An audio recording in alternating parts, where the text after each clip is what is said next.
If your gears are not shifting smoothly on the rear cogs, your rear derailleur needs a tune.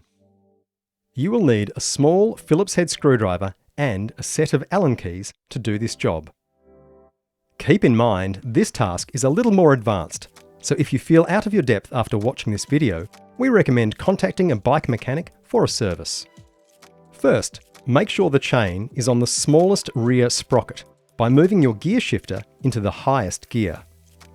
Test the tension in your cable. If this is tight, you can move on to tuning. If this is loose, you'll need to undo the clamp that grips the cable and pull through any slack. Retighten and test again. To limit the movement of the rear derailleur so that it doesn't shift into the chainstay, you'll need to use the upper limit screw, H, located on the back of the derailleur body. Turning this screw clockwise moves the top jockey wheel to the left, and turning it anti-clockwise moves it to the right.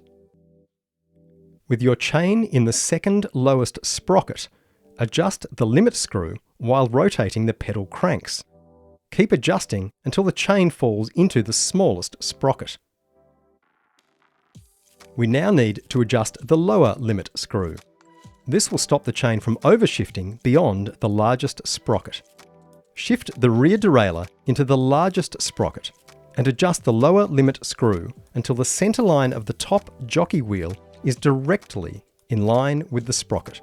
Turning the lower limit screw clockwise will move the top jockey wheel to the right, and anti-clockwise will move it to the left.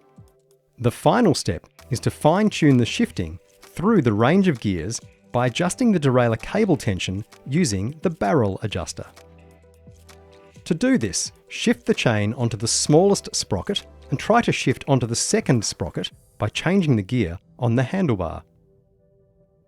If it doesn't quite make it, rotate the barrel adjuster on the derailleur anti-clockwise to increase the cable tension. When you have it working fine between 1 and 2, check the shifting across the rest of the gears and tweak the barrel adjuster as necessary until all gears are shifting smoothly.